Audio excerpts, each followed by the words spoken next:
You have joined us for fostering feedback literacy to promote student success. I'm going to hand things over to Heather. Okay, so we are fortunate to kick off our Summer Learning Blitz, and this is actually kind of a repeat of what we did last summer out the month of August and towards the end of July. So if you are new to our PD Blitz, we actually will do a PD a day, and they vary in length of time, but they're all going to look very familiar because we centered all of these topics around the whole child. So we're going to be thinking about the whole child. Good. Some people are in the waiting room. So Bloom's taxonomy is a set of 3 hierarchical models used to classify educational learning objectives into levels of complexity and specificity. And in the model was named after Benjamin Bloom, who chaired the committee of educators that devised the taxonomy.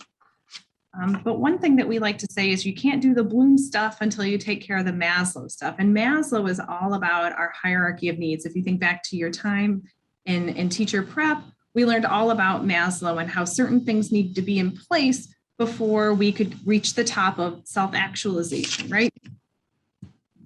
So the science of learning and development really wants us as educators to really focus on building strong relationships that ensure students have a sense of belonging, and where we really tend to that social, emotional, cognitive develop, which is not others to accelerate academic learning. And so we say that these strategies are mutually dependent and reinforcing. And we also have a Nation at Hope, and they talk about how children learn best when we treat them as human beings with social, emotional, as well as academic needs. And so we need to be mindful of this as we return back to the school year, as students are entering back into our classrooms. So we want to make sure that we promote these things. So making sure that students have that sense of belonging, that connectedness to school, because we know that many of our students have set foot in a school, and I mean, it's close to 2 years. And with that, with the pandemic, there's an onset of trauma. And so students and families may have experienced things that we need to be mindful of as we enter back this fall. And so educating the whole learner cannot be reduced to a simple set of policies or proposals. We really have to be aware of the social, emotional, cognitive, character, physical, and academic needs of our students. So this is really a shift from only focusing on those academics, but really looking at what comprises the whole child. And so if you are interested, there are related Blitz sessions on August 11th. Will be an introduction to the whole child model. And then on August 20th, an introduction to social emotional learning. And Dr. Cynthia Cook is a wealth of knowledge around the whole child, SEL, coordinated school health, all of these things. And this is her contact information if you are interested.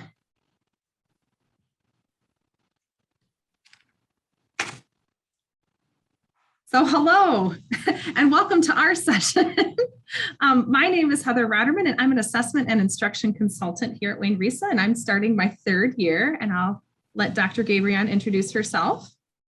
Hi, everybody. I'm Laura Gabrion. I'm a literacy consultant, also starting my 3rd year. Heather and I began working at Risa just a few weeks, short weeks apart. I'm really excited to take this opportunity to talk to you about feedback literacy and all the things that you need to set in place to make sure that feedback is a successful tool for your students. And it ties right back into knowing that whole child.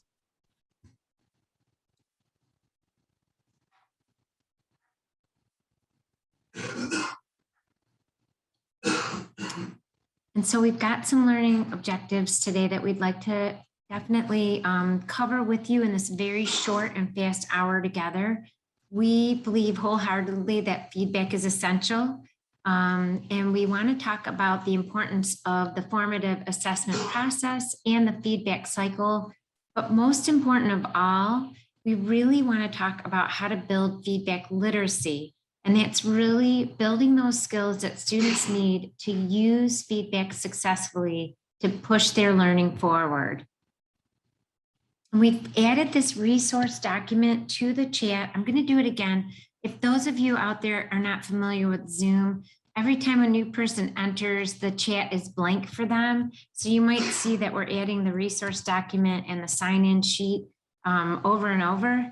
It will subside once we get kind of settled into our our participant number here. But just so you understand why we keep putting those back in. But I've added that resource document, and you'll notice in that resource document that we've linked quite a few different resources that we've either found or created for you to think about ways to increase feedback literacy.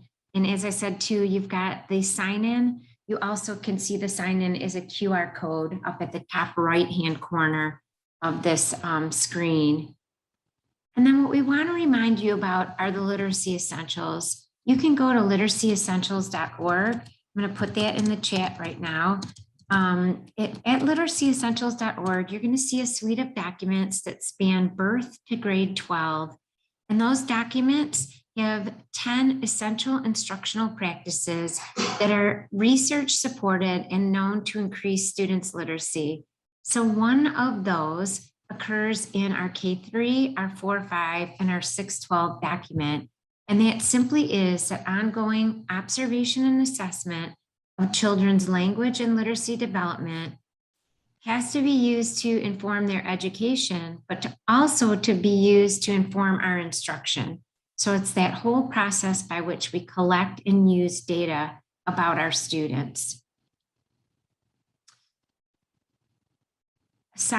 Many researchers out there agree with that concept, the one that Literacy Essentials, captures in essential practice number 8 or 9, depending on which document you're in. But John Hattie's research, which is meta-analyses, so he looks at research from many, many different sources. The hinge point that promotes yearly growth is 0.4 for him. Feedback comes in with an effect size of 0.73. So we know that it's incredibly important to students' academic growth and success. Other researchers, like I said, support that, where you've got Bransford, Brown, and Cocking, et cetera, telling us that decades of education research support the idea that teaching less and providing more feedback produces greater learning. So we really want to just be aware of how significant this is in the growth for our students, but then that puts it back on us to do it to the best of our ability, to use research-informed decisions when we are giving feedback to our students and encouraging them to use it to improve their work.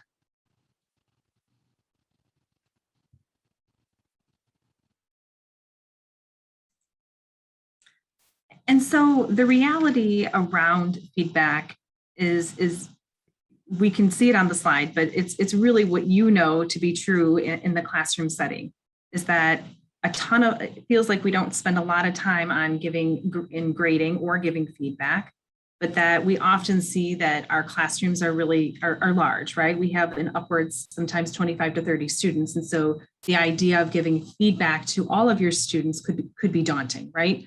But it can also be daunting because you want to give feedback on every single assignment. And so how do we do this in a way in order to address the needs of our students so that we can move them forward in their learning, but also make it manageable as teachers, knowing that we have time constraints as well. So formative assessment and feedback they really go hand in hand.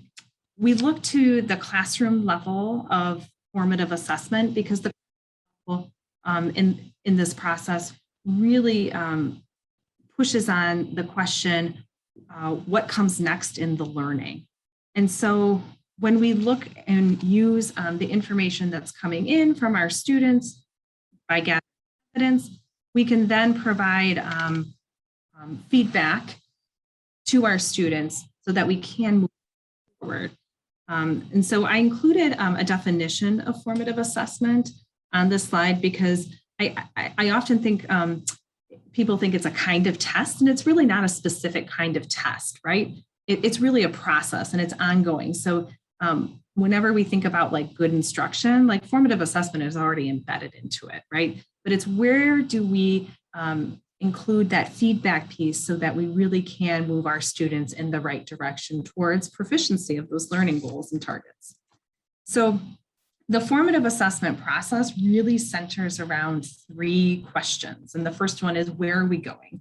And that's really where the teacher clarifies and shares the learning intentions. They may share the success criteria, and they might use models to show exemplars of strong and weak work.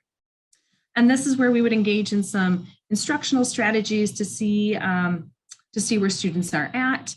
And this helps us to give some insight as to some of the misconceptions, maybe some misunderstandings of the content, which can help us move our content forward.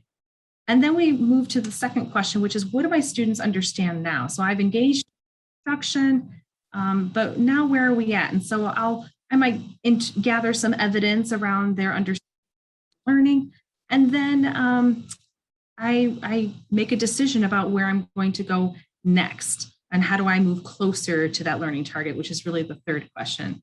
But while this is happening in between question number 2 and question number 3 of the process, we're providing students with feedback, not necessarily just comments, but they could be questions for them to use with their own work. And so as we hone in on the process, the formative assessment process, it really centers around a few activities. We decide where we're going to gather that evidence. We interpret that evidence, right? We have to make sense of it. And teachers are really good at making sense of the evidence because that really provides us with the basis of where our feedback should be and where it needs to go. And then we act on that evidence. So we make some appropriate decisions, instructional decisions around where we go next. And this is where students and teachers are using that feedback to move the learning forward. And this is really, really, really important that we're nudging our students, we're giving our students just enough information that they can take it and apply it to their own work. If we give them too much, it's going to be overload.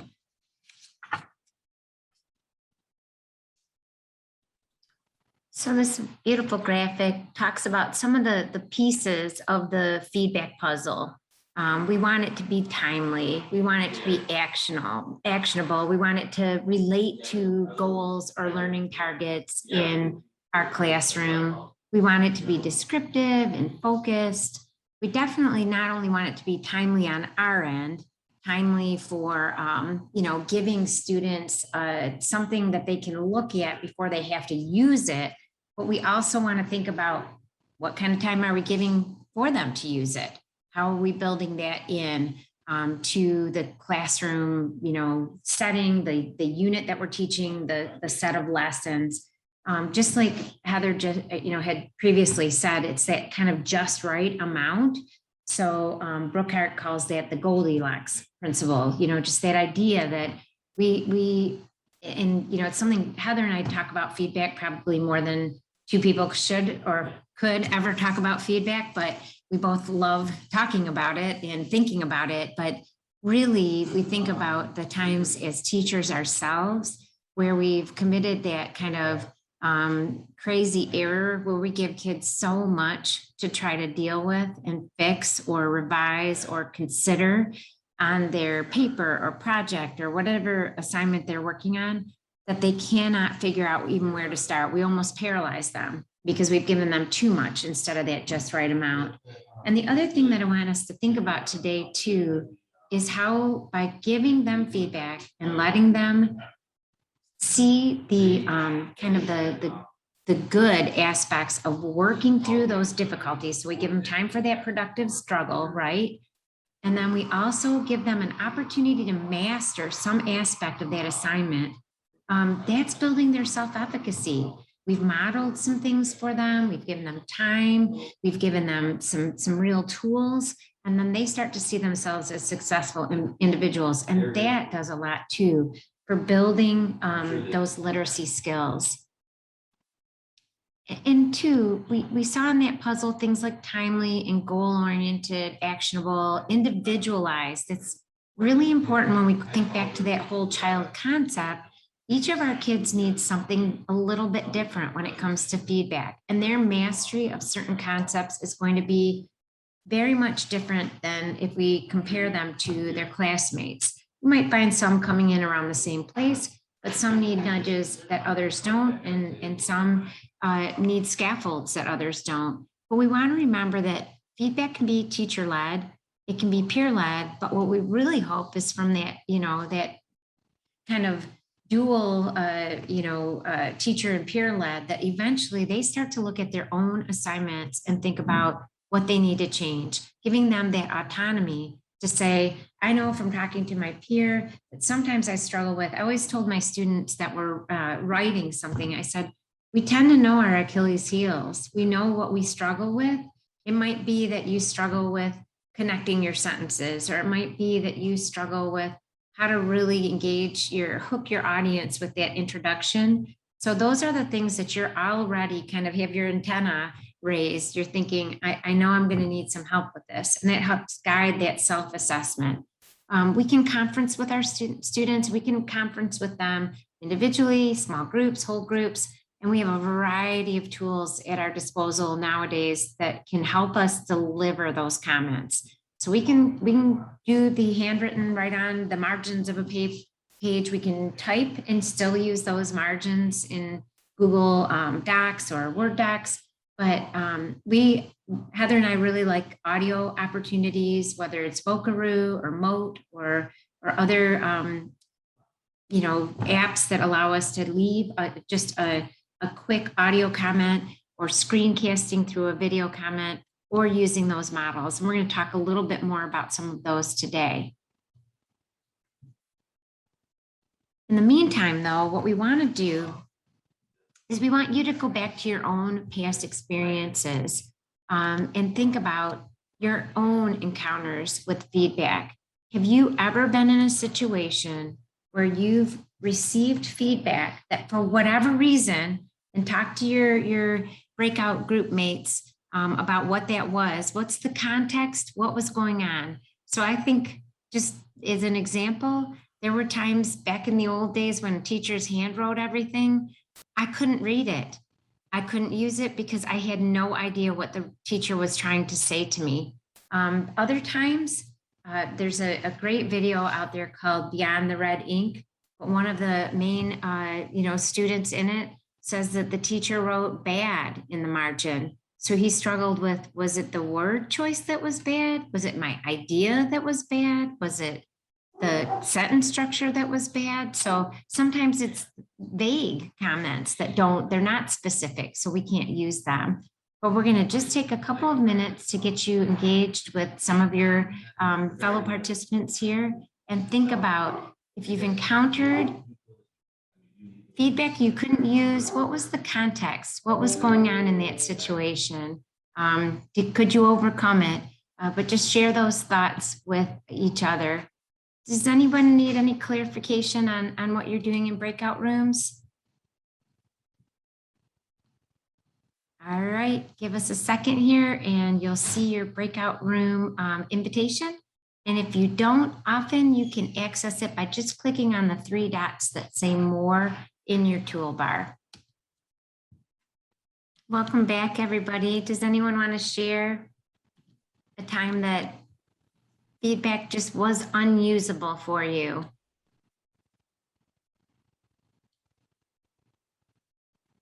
You can just feel free to unmute and share. Oh, I can share.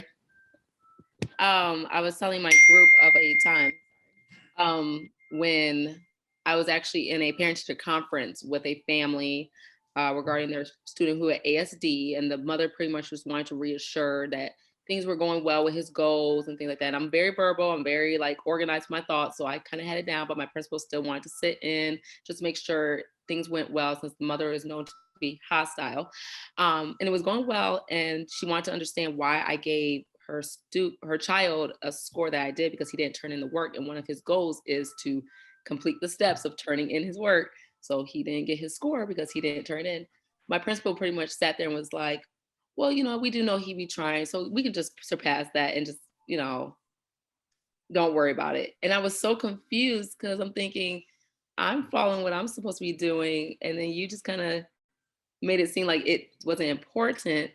And so then she later said, oh yeah, don't worry about that. It's, he's trying, but I'm like, I don't know how to use that information for his learning or even for my instruction to better. It was very lost. I don't even know how to go from there. So, and then I felt like she threw me under the bus anyway in front of a parent. That should have been discussed for the parent-teacher conference, not in person. But yeah, it was very something I wouldn't do now.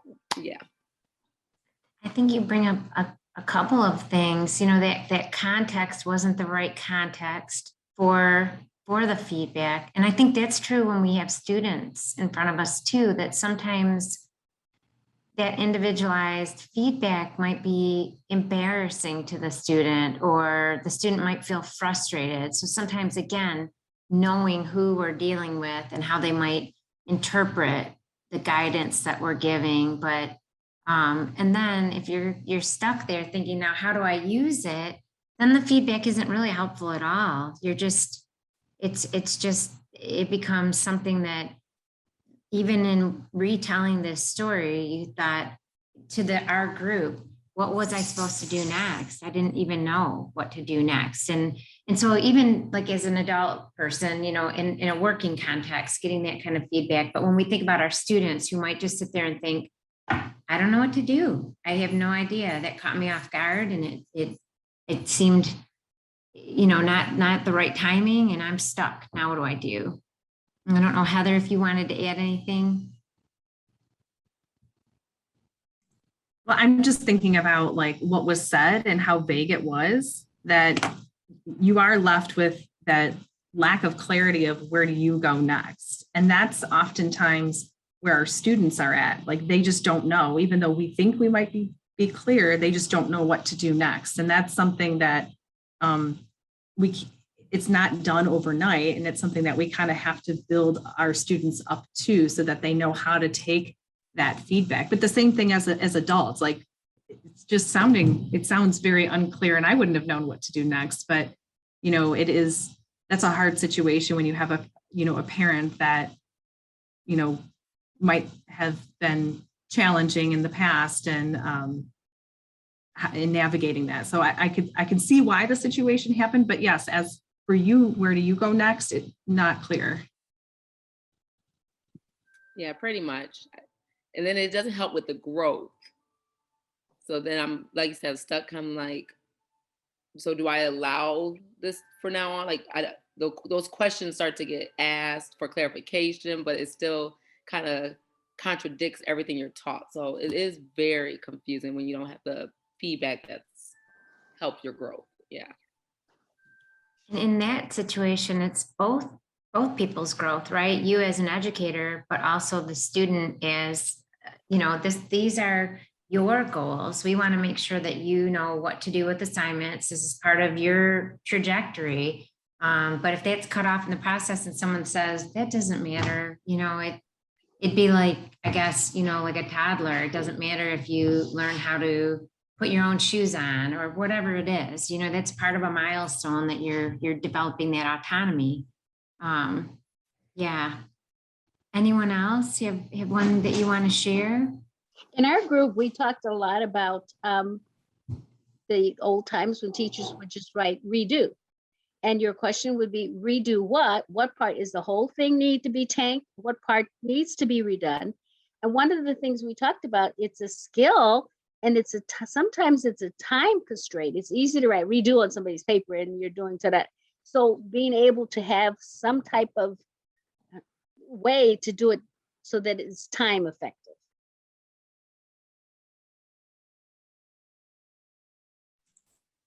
Yeah, and that's one of the things that, you know, when you give feedback, sometimes you can look for trends across your classroom, and you can look to see, okay, these students kind of all need the same type of feedback. These students all need the same type of feedback, or it could even be global feedback, like everybody needs it.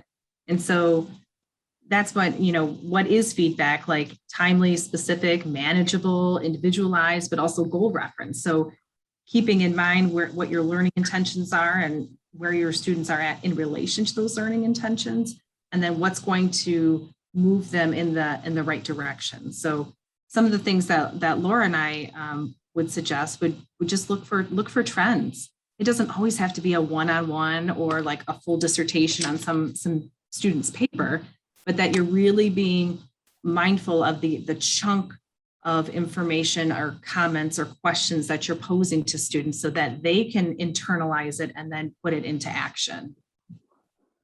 But yeah, redo. Who knows what you want me to redo? And then what happens, you would like, if it were me as a student, I would give up. I wouldn't do it because I don't know what you want me to do. It's unclear. Mm-hmm. We talked in our group about how sometimes feedback had to be verbal in order for kids to receive it.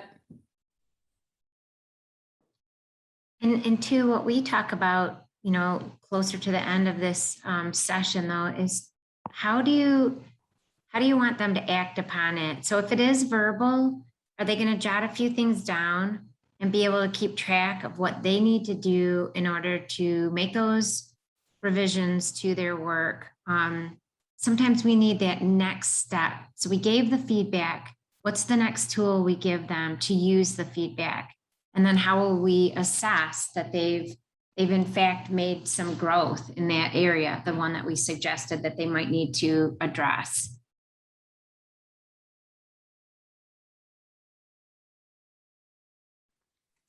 We kind of talked about the fact that when you're giving that feedback, especially verbal, you're sometimes giving verbal because your handwriting can't be read, which has been my experience sometimes with supervisors is I can't read their handwriting, so that comment's not going to do me any good. And for our littles, that handwritten comment needs to be simple enough that they can actually read it and in a font that they can read, or therefore you have to give them verbal feedback.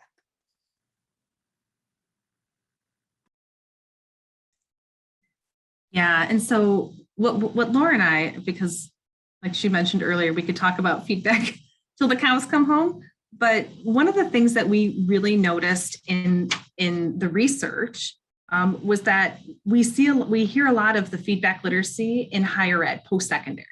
So a lot of things that articles that we were looking into, there's really a gap in the K-12 realm. We don't talk about understanding it and putting it into action. We just don't. We just assume that I gave it to you, so therefore it should be, right? And so there's a couple of different features that kind of all have to come together in order for a student to really put it forth into making those corrective actions or things in their task or their work. So the first one is appreciation of feedback. The second one is making judgments. And then the third one is managing affect. And all three of these things kind of work together before a student will actually put it into action. And so when we talk about appreciation of the feedback, we're really, this means that students understand, they know that it can improve their work, that whatever teacher or even a peer is providing to them in the form of a comment or audio or written, however it's being delivered, that it's really going towards improvement and not necessarily like critique of the person.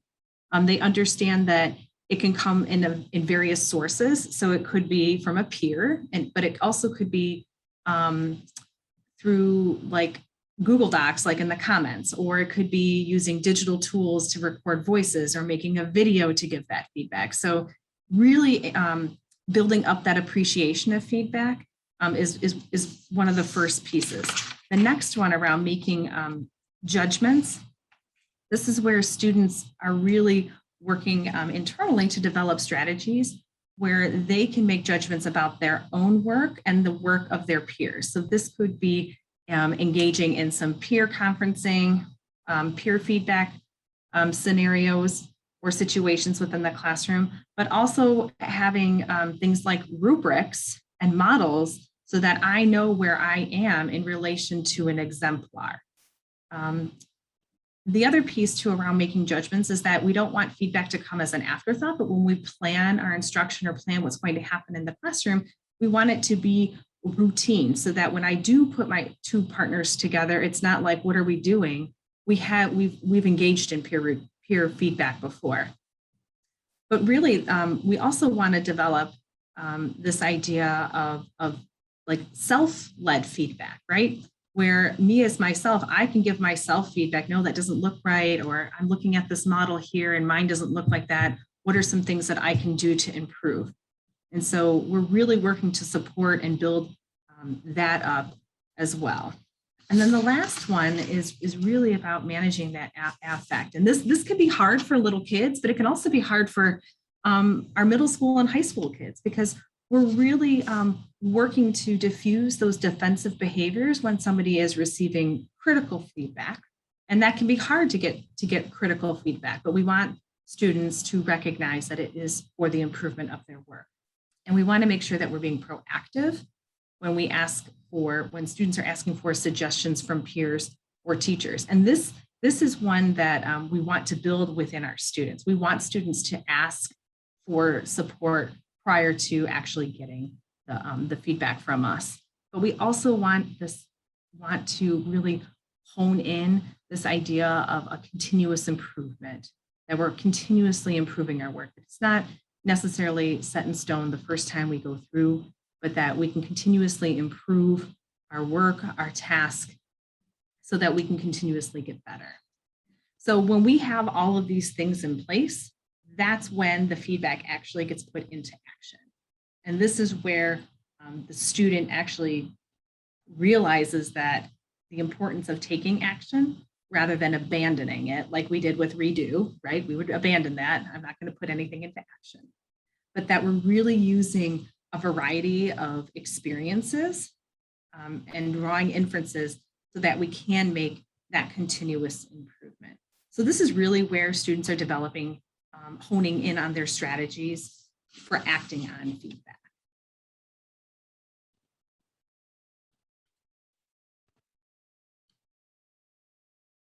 We just wanted to show you this short video on just that concept of feedback literacy. If it's something new to you, just thinking about how these parts come together and what types of things. We're going to give you some strategies after that to just think about how you can enact it, how you can give students the time to really consider what you're asking or what you're suggesting, and then how to use it. Hi, I'm Christine from Floop. I get to help design Floop's feedback tools, but I'm also a middle school teacher. Working with my science students, I've noticed that they don't always come into my class knowing how to use the feedback I give them. Sometimes they get mad at my feedback, or sometimes they read it and don't use it to improve their learning or their work. After a lot of research, I've learned that every student, and actually every adult too, has to be taught something called feedback literacy. First, let's look at why we should care about feedback at all. Researchers in Australia looked at hundreds of studies about the way students learn. They found that feedback is the #1 driver of student learning. Yes, even more impactful than homework. But other researchers in the United Kingdom found that simply getting feedback isn't enough. Students also need to learn how to understand it and use it to learn. So what is feedback literacy? Feedback literacy is a set of skills that help you get the feedback you need, understand the feedback, and use it to learn. Often that feedback comes from your teacher, but over time you'll get more of that feedback from your peers and even from yourself. So how can you improve your feedback literacy? The first step of developing feedback literacy is to understand that feedback is emotional. Even for practiced adults, receiving feedback on work that we put a lot of effort into can be really hard. We can prepare ourselves to receive that feedback by remembering that feedback is intended to help us grow and improve. Your teacher may help you work on this mindset by modeling how tricky it is for them to receive feedback themselves. The second step to developing feedback literacy is to learn how to ask for the feedback you need. Asking open-ended but specific questions about your work will help you get the feedback you most need to improve. I also suggest that you ask your teacher for a rubric or project description so that you can focus on the criteria that are most important to the assignment. So here's an example. You might ask a classmate, hey, can you look at my paragraph and tell me whether I fully supported the claim with valid evidence and then how I could make my argument more clear? This is a much better feedback question than, is my argument good? You can develop feedback literacy by giving feedback to others. The more you practice giving constructive feedback, the better you'll get at giving feedback to yourself while you work. A few feedback structures that I really like are, first, the I like, I wonder structure. Here's an example. I like how you used such descriptive vocabulary in your evidence section, and I wonder if you could strengthen your reasoning by adding more detail. Here's another one I love. It's called Evaluate, Suggest, and Celebrate. Here's an example. You have somewhat met the criteria for this assignment because you have a logical chain of reasoning. I suggest that you work on your evidence section by using data from the experiment. I would like to celebrate the scientific vocabulary you used. It was all accurate. Finally, you can develop feedback literacy by practicing the skill of using feedback to improve your learning and your work. Each piece of feedback that we receive is a suggestion. The quality of that feedback depends on who is giving it and how relevant it is to your learning and the task. When feedback comes from a trusted expert, in many cases that's your teacher, then you can rank it as higher quality than when it comes from, say, your younger sister. Secondly, when feedback is relevant to the assignment or learning task, it is more useful. So read each piece of feedback you receive carefully and then decide whether to use it or to move on. By practicing these skills of seeking feedback, understanding your feedback, and learning how to use it to learn, you'll quickly improve your feedback literacy, and I bet you'll find that your learning and academic performance also improve along with it. So thanks, and from all of us at Floop, have a great school year. Hi, I'm Christine from... So one thing that we wanted to ask you is which suggestions from the video resonate with you most? And you can just go ahead and unmute and share. Her examples were good. What resonated with me was that feedback is emotional. And so that you have to be mindful that since that is an emotional thing. I think that one stands out to me the most too.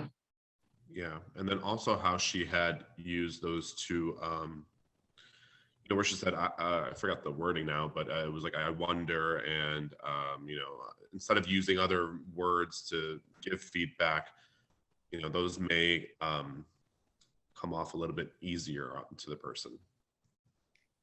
In our document, we've linked an article that actually Heather and I co-wrote with TalkStems that might be helpful to students. Sometimes knowing about how to give feedback might be something that, sometimes they don't have the language. And that gave you, a student language. I wonder, I like, whatever those are, and those can be really helpful. Anyone else? I like too how she followed it up with like a positive comment, like the one about science. You're missing this aspect, but the vocabulary you used was like very accurate. So I think it's important too, because if it's always like negative, you probably won't get the same responses if you add some of the positive comments as well. I've actually read an article about kind of making it like a positive feedback sandwich. Start with something good, give them some constructive criticism in the middle, and then end with something good. And it's kind of a nice way to think about it because, again, if it's emotional, getting, feedback is emotional. We want to try to somehow calm those emotional reactions down so that the student uses the feedback. Yeah, I try to use that too when working with parents, like the sandwich you just talked about. Yeah, yeah, parents can use, yeah. I think feedback is one of the universals, I mean, just, it does put us, we feel like we worked really hard at something, and it is often, it's good for us, but it's hard to take sometimes. I think also if you use like grow and glow, those little terms, those little key terms, they will take the criticism much easier, or the feedback much easier too, because they see that is as a grow and as a glow, versus than just tearing it up. One of the things that I put into our resource table too is giving students like some control over what kind of feedback they would like to receive. So some of the examples I used were like, 2 stars in a wish, or 2 stars in a question. They could have something, Heather and I've talked about it before. It's called bless, address, press. So they can choose whether they want their work blessed. They just want to hear the good aspects, the positive things they're doing, or if they want one kind of area addressed, or press, get in there and really tell me what I need to work on. Sometimes it's just something like a say back. I just want you to tell me what you learned, or summarize what you got out of my work. So then just hearing them, a classmate, summarize it, they can say, that's actually not what I meant. I didn't give my reader or my audience the right idea. So sometimes that is helpful to let them have a little choice board, and then they choose the kind of feedback that they want. So what you'll notice when you open up that resource is just that we've tried to link in so many different ideas, like I said, and I'm going to let Heather talk more specifically about some of them, but we're hoping that they're just links to either articles or resources that are useful to you as you think about building that feedback literacy. So there are a couple of different ways that we can build up the student feedback literacy in our classrooms. And Laura and I have kind of outlined 4 different ones. Peer feedback, the use of models or exemplars, guided assessment, and nurturing classroom. And so peer feedback, we actually, Laura and I have used this graphic before, but it's really a cycle. Like I said, we don't want to just kind of fly by night, want to try and do peer feedback just because we know it helps to build student feedback literacy, but we really want it to be something that is part of our classroom, something that happens regularly. And so in order to really pull off peer feedback successfully and create those conditions where students will put that feedback into action, it begins with creating a community. You have to have a safe space in your classroom where students are willing to take those risks for them to engage in critical conversations around their work with another peer. And so we suggest that there needs to be the clear outcomes. So you have to have your learning targets or your goals in mind for whatever the work is going to be, and that you engage students in some low stake practice for how to give feedback. So we suggest maybe some role playing or doing several practice sessions where you can model, or you can even do a fishbowl protocol for students to see how the peer feedback should look like, what it should sound like, and what it should feel like. And then as you go through the school year, you're continuing to build the trusting relationships between peers and between you and your students. But that, again, there is constant opportunity for peers to engage in feedback around their work.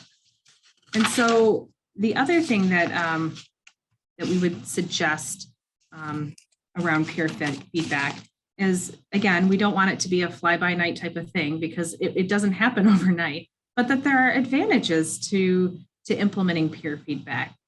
When students are able to talk to other students about their work, they're really deepening their understanding of what quality work should be or what it should look like. And oftentimes our students are more apt to taking critique from a peer because the peer is not their evaluator, it's not the teacher. So they may be more open to taking some of the critique and some suggestions from fellow students. And sometimes our students, because they're all engaged in the same task, they can offer different strategies that maybe teachers aren't thinking of. And lastly, I always lean into like Vygotsky and his idea around learning is social, but it really contributes to social interaction, which we know contributes to learning. And so there are advantages to implementing the peer feedback cycles within your classroom. And one way that you can practice peer feedback is through a scaffolded 3-minute conference. And this is something that you can start at the beginning of the school year. You can model it. You can give feedback to as the teacher of what it should look like, feel like, sound like. But it allows students to engage in the peer feedback process with a piece of work, like a work sample that's not their own, so that they can really learn the process. They can learn the language of quality based on a rubric or the learning goals that you've outlined. And so that gives them an opportunity to practice. And this is actually the whole, like, how to do the 3-minute peer conference is linked on that the resource sheet. And the other piece around building that feedback literacy with our students, we can use models. And I like to use, this is a really good one. And the video, it's called Austin's Butterfly. It's linked in the resource document. But this really helps students to see what quality looks like. But you can also show strong and weak models, because this allows students to kind of critique themselves as to where they're at on the continuum of quality. And this can really help maybe reduce some anxiety with our students, because expectations are crystal clear. We can see the expectations, and there aren't we don't have any of those surprises. I turned in a paper that I thought was really good and I got back and it was like not good. So when we have models of work, it really does take the surprise and the guessing game out of what is the teacher looking for.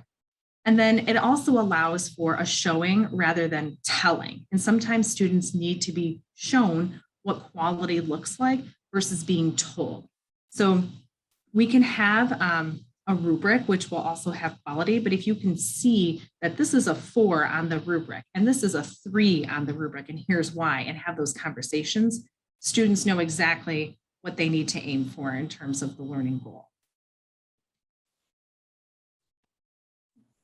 Oh, shoot. Sorry. Sometimes my slide advancing is just in the wrong spot that I can't reach it to advance the slide. I apologize. At the base of all of this really is the trust, right? So if the kids can sense and feel that the feedback is to their advantage, that you really care about their growth, they will begin to act upon it, because they know you have their best interests in mind. And we know that teacher credibility, collective efficacy, that idea that you believe that they can succeed is, again, critical when it comes to Hattie's research. How you build that, well, a lot of different ways in that first 2 weeks of school. You think about the ways that you create a community of learners in your classroom, the ways that you get to know your students, the way that you tap into their identity and their background, so that you know how this unique individual in your classroom functions, what things are important to that student, and then how to deliver feedback that's connected to that relationship that you're building. And the other thing that I want you to think about too, it's when Heather talked about the peer feedback, we really want to think about scaffolding when necessary. So we prepare our students for that feedback setting. We create that climate, which makes them comfortable. We guide them. Maybe we front load them with some rubrics so that they understand where that learning needs to go. We model. We can use models, or we can think aloud as we process through something like a rubric and think about what we need to change. We give students time to practice, and we always build in that time for reflection. What went well? What are you proud of in this piece? What would you do a little bit differently next time? so that they can start to think about how to transfer that learning to other situations that are similar. We are at the end of our quick hour together, but what we want you to think about is just what you'll pack up and take with you today. What are some of the new, maybe not so new, but maybe it's a reminder of a tool that you set aside. And definitely, even though Heather and I love to talk about feedback, I can say as someone who gives feedback to students in so many different ways that it's never perfect. I'm still learning all the time. I feel like each student is unique, each situation is unique, and I'm constantly playing with that. A long time ago, I came to the conclusion that I will never crack the feedback code. There will be always something new to learn and something I can make better. So think about that as you get to the ending point here. And the other thing that we want to make sure that you know about is, oops, sorry. These are our animated slide here, but we wanted to have you think about any of these other sessions that you might want to attend. This is accessible on, well, definitely on social media, but we can share the link to this particular document with you. I think it's in our speaker notes. So Heather, if you've got an opportunity to throw that into the chat, this will allow you to participate in other sessions that we're offering throughout this month. We do have 2 sessions that feature Cornelius Minor. He's coming to talk to us about getting back to something even better next year as we kind of regroup and start teaching and learning, not from scratch, but from a new place with some new tools and some new learning. And then the other thing is that you can always fill out our PD request form, and that would just be an opportunity to tailor the learning to something that your school or district needs specifically. So we wanted to make sure that we added that. And we just want to thank you for being here today. And I'm going to stop sharing just in case anyone has any last thoughts as we close.